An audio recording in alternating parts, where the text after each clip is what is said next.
Hammaga salom, sizlar bilan Sendor va biza har doimdek Telegram yangilanishlari haqida videoni boshladik.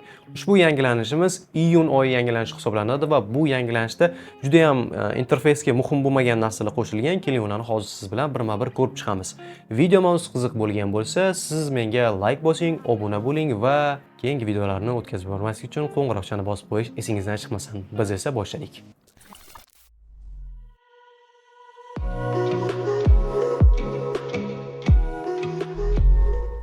Demak, birinchi o'rinda Telegram yangilanish postini Telegram kanalimga tashlaganman va Tigrafus kanaliga obuna bo'libsiz. Telegram bo'yicha yangiliklarni kuzatib borishingiz mumkin.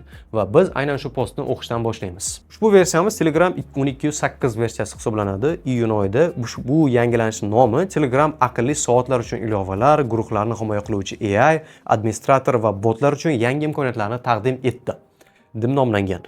Xo'p, birinchi o'rinda biza Apple Watch va VR OS uchun Telegramni versiyasini ko'rib chiqamiz. Bu versiyalarni ekranda ko'rishingiz mumkin, juda ham chiroyli qilingan va siz endi Apple Watchda yoki VR OSda, ya'ni Androidning aqlli soatida Telegramdan bemalol foydalansangiz bo'ladi.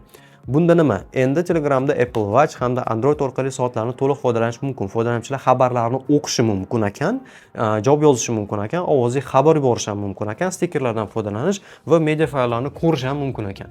Bu qo'lingizda turgan soat uchun juda ham katta qulaylik hisoblanadi.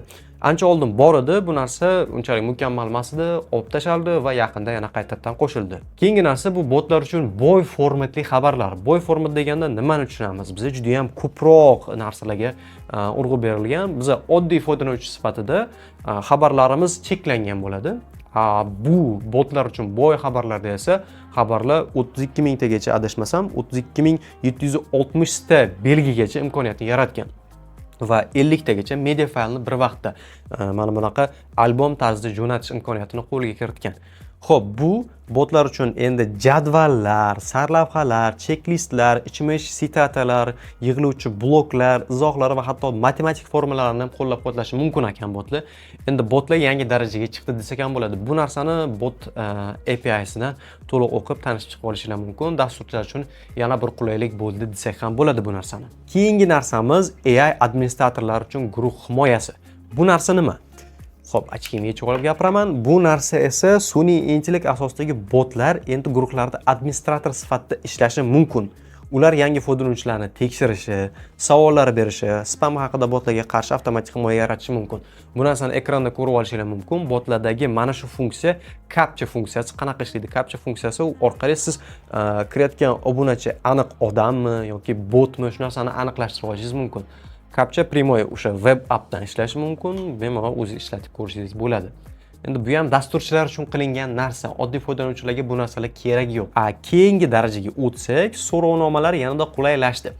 Endi so'rovnomani variantlarga, havolalarga qo'shish mumkin. Bu orqali foydalanuvchilar ovoz berishdan oldin qo'shimcha ma'lumotlarni ko'rishlari mumkin. Ya'ni so'rovnoma bo'lyapti. So'rovnomada siz variantlarda havola ko'rasiz va havolada aynan o'sha variant batafsil nima bo'lyapti, nima haqida hamma narsa ma'lumotlari berib o'tilargan. Bu narsa bizlar uchun qulaylik desak bo'ladi, lekin vaqtini ayiydiganlar uchun bu narsa umuman keraksiz narsa. Shaxsan men qanaqadir so'rovnomaga ovoz berish uchun kirdim va bu so'rovnoma haqida batafsil ma'lumot olish men uchun qiziq emas. Shunchaki sarlavhani o'qiyman va maqsad nimaligini tushunib yetaman va shunchaki ovozimni beraman. Endi bilmadim, kim qanaqa maqsadda ishlatadi, buni bilmadim va yana ham bilmadim. Bilmadimlar, ko'payib ketdi. Keyingisiga o'tamiz. Xo'p, keyingisi boshqa kichkina o'zgarishlar ekan. Birinchisi Markdown fayllari Telegram ichida to'liq formatlangan holatda ochiladi. Ya'ni Markdown bilamiz, o'sha bold qilish, HTML nimalarni o'rnatish yoki xullas dasturchilar biladigan narsa. Telegramdagi ajoyib bezakli tekstlar desak bo'ladi bu narsani oddiygina qilib MD fayli bo'ladi. O'sha MD faylni Telegram o'zida ochib bemalol ko'rsa bo'lar ekan. Keyingisi bo'lsa, havolalarni Telegram ichki brauzerlardan yoki tashqi brauzerlardan ochishni tanish imkoniyati qo'shildi. Telegram o'zini ichiga brauzer qo'shgandan beri Telegramda qanaqa havolani bossangiz ham Telegram o'zidagi o'sha brauzer ochilib, undan keyin tugmani bosib, siz alohida o'tishingiz kerak bo'lardi. Bu narsani yana ham osonlashtirishni o'ylashdi va nihoyat menga juda ham kerakli narsa. Chunki ba'zi bir linklarni Telegram ichida ochish men uchun nekomfortli narsa edi. Bu narsani to'g'rilashibdi va biz endilikda o'zimiz brauzerdan ochiladimi yoki Telegramni o'zini brauzeridan ochiladimi, bu narsani belgilab qo'ysak bo'lar ekan. Bu narsa men uchun qulaylik. Siz uchun qanaqa? Kommentlarda fikringizni yozib qoldiring. Keyingisi esa Android versiyalarida interfeys optimallashtirilib va ekranga ko'proq chat sig'adigan bo'ldi. Androidni iPhone rejimiga, iPhone ko'rinishiga o'tkazaman deb juda ko'p narsani noqulay, yoqimsiz qilib tashlashdi. Buni biladiganlar bor, juda ham ko'pchilikka yoqmadi bu narsa. Android o'zini dizayni yaxshi edi deyishdi. Akkaunt orasida almashtirish juda qiyinlashib ketgan deyishdi. Yon menyu yo'qolib ketdi.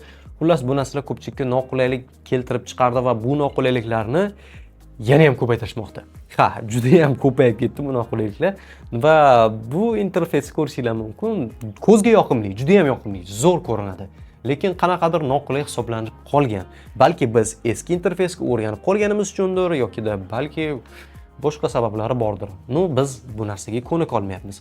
Shuning uchun iPhone ishlatuvgan yaxshi akalar. Keyingisi va oxirgisi aqlli soatlar uchun maxsus bildirishnoma va chat boshqaruv imkoniyati qo'shildi. Va bu boya aytganimdek, aqlli soatlar, smartwatchlar, iWatchlar va Wear OS'lar. Bu narsalar uchun bildirishnoma va boshqa narsalar nastroykalari qo'shilgan. Bular imенно menga o'xshagan odamlarga kerak emas, chunki men soatimda Telegramga kirib kimgadir xabar yozadigan odam emasman. Soatimda kimdir nima, umuman o'zi soat ishlatadigan odam emasman. Xullas soat ishlatib, soatida ham Telegram mana bunaqa kichkina ekranda titkilab turadiganlar uchun bu kerakmi, kerak emasmi? Xullas bilmadim. Sizlarda soat bormi? Soatdan Telegramda foydalanarmidinglar? Buni ham izohda yozib qoldirsanglar bo'ladi. Fikringlar men uchun qiziq. Albatta hammangizni fikringizni o'qib, ularga javob berishga harakat qilaman. Va Telegram yangiliklari mana shu bilan tugadi va meni qo'llab-quvvatlash uchun video sizga yoqqan bo'lsa, shunchaki Sindor Stars botni taklif qilmoqchiman. Ushbu botimiz orqali siz arzonga, endi arzon emas, ishonchli holatda tezkor Starslarni sotib olishingiz mumkin.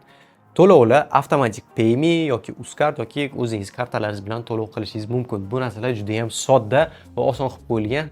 Bitta to'lov qilasiz, 10 soniya bo'lmasa, siz akkauntingizda o'sha Starslar paydo bo'ladi. Bundan tashqari premium ham bor. Batafsil ma'lumotni Sindor Stars botga o'tib bilib olishingiz mumkin.